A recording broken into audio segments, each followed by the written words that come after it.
All right, today we have a 2012 Honda Accord, and this is the 2.4 cylinder. All right, so today we are replacing the upper catalytic converter, and this is what your part should look like.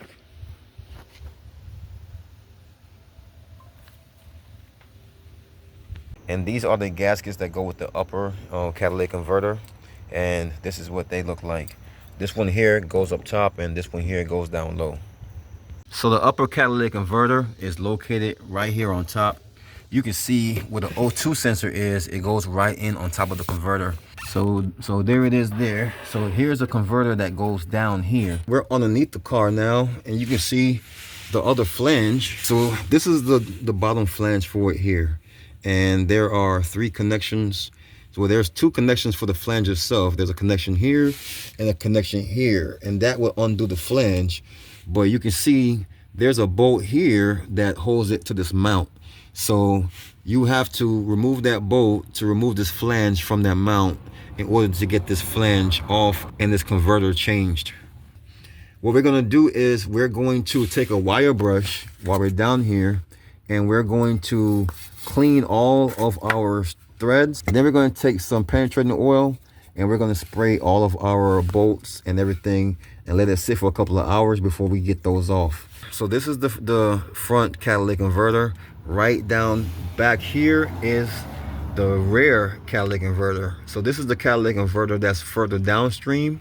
As far as the upper catalytic converter, we're going to start to get this off from the bottom. So I'm going to remove these 2 nuts here. There's a nut right here on the bottom and another one right there, real easy. And then I'm going to remove this bolt, and that's simply it. That's going to be how to remove the connections from the bottom. Okay, so these are 11 millimeters to get off of here. And of course, it's spinning in the back a little bit, so I'm going to use a wrench to hold that while I get this off. And I'm going to just go ahead and knock this one out as well. All right, so I was able to get this flange off of here by removing those 2 10 millimeters. And now I can get this off of here.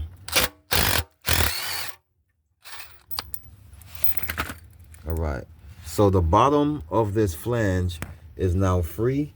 So now we can go back up top and work on that. So the first one, the upstream, is located right here. So you can see it clear as day. You can see there's 2 parts to remove. There's the main O2 sensor itself right here. But of course, there's the plug for it right there. So the plug itself is really easy to remove. Okay, so I have my special socket on here. You can see this is a special O2 sensor socket. I'm gonna get this right on the top of here. And now I'm gonna turn this counterclockwise to get it loose. So just like that, you can see it's loose.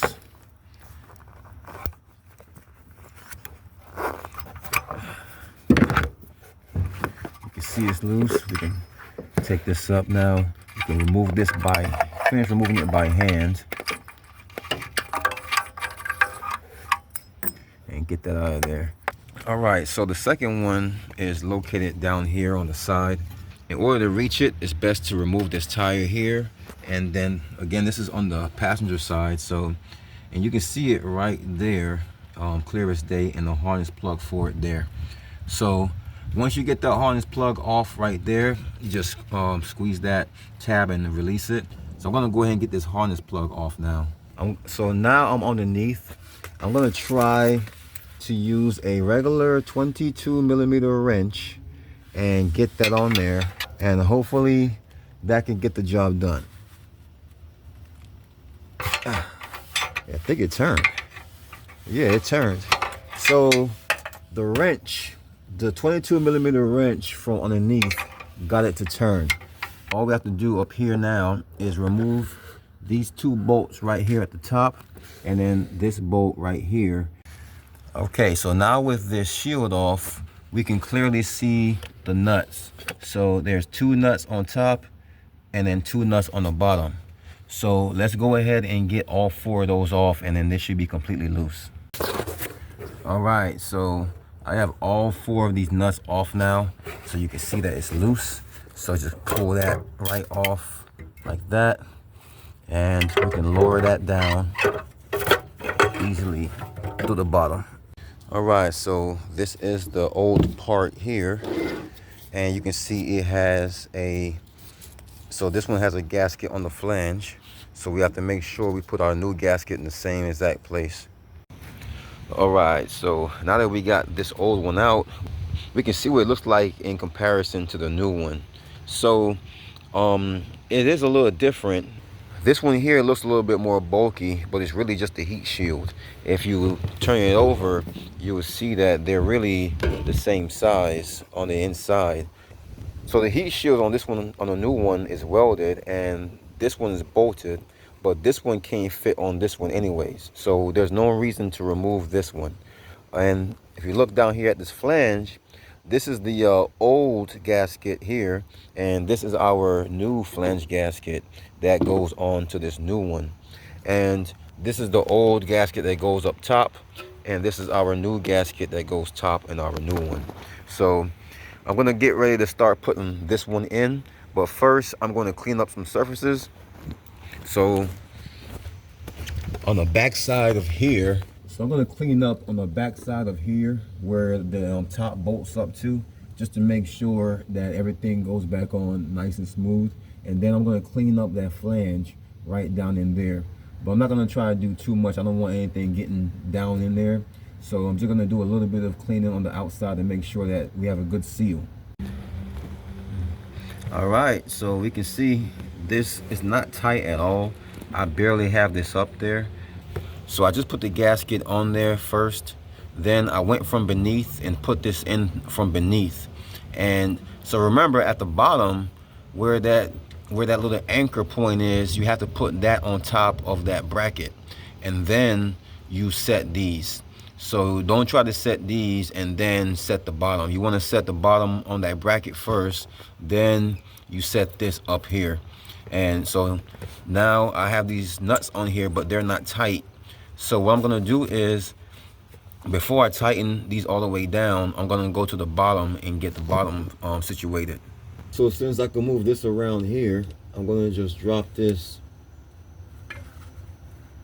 right in there and get that up there together like that.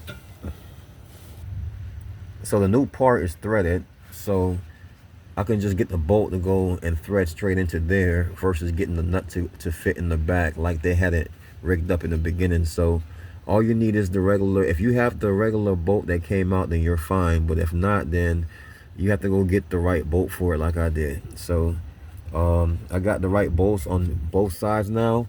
So I got the gasket in there. I'm gonna go ahead and tighten it down a little more and until I get a nice seal. And then I'm going to go back up top and finish the top. All right, so now that we have the bottom straightened up down there, we're back up top. Remember, we already have the nuts on here now, so only thing we have to do is finish tightening them up now that we have the bottom tightened down. So if we were to tighten this up here first, then it would be hard to get the bottom lined up. But now that the bottom is lined up and all the way tightened down, and that gasket at the bottom is pressed, we can go ahead and tighten these 4 nuts down now. And we want to do the same thing, kind of do them evenly. Don't tighten one down all the way. Tighten it down halfway, and then go across to the other side. Tighten that halfway, and then tighten this one halfway. Go across to the other side, tighten that halfway, and then you can come back around the same sequence and tighten some more. Then go back over there, same thing. Just keep going until you get them all the way tightened down, but you want to tighten down a little bit at a time. All right, so I have these all the way tight now, and I have a good seal. It's very important. You do not want to tighten these too much. You do not want to break these studs off of here, otherwise you may have a hard time getting these out. So now that the top is tightened and the bottom is tightened, we can get our cover back on here. All right, so since we have the bottom and the top completely done, we have to put our O2 sensors back in now. All right, so we're gonna start off with the top one. So of course this is the upstream sensor that we're getting ready to put in now, right here upstream. It looks just like the one that we took out. So we're gonna get that started by hand first. I'm gonna get my O2 sensor socket and put it over there, the same one we used to get it out. And now I can go ahead and tighten this up. All right, so now that that's tight, we can put our harness in down here. Let's put this piece in here first on this little metal part. And then that way, when we try to put this on, it doesn't push back and we can get it on with one hand. So there goes the cord for that there. All right, so I'm getting ready to put the number 2 downstream sensor in now. Remember, we got it from down here. So I don't have to go from the bottom to put this in. I only had to go to the bottom to use a wrench because it was hard to get out. But getting it in is going to be different. So I'm going to reach right in here from the side and get this in by hand first. All right, so I got that in by hand as best as I can get it. So now I can get to use my O2 sensor socket now and reach in there. All right, so I have my ratchet and socket on here. So I'm going to go ahead and start tightening this O2 sensor down now. All right, so that is nice and tight.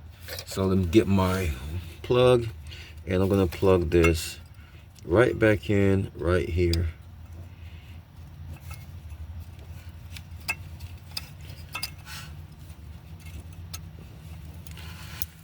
Just like that.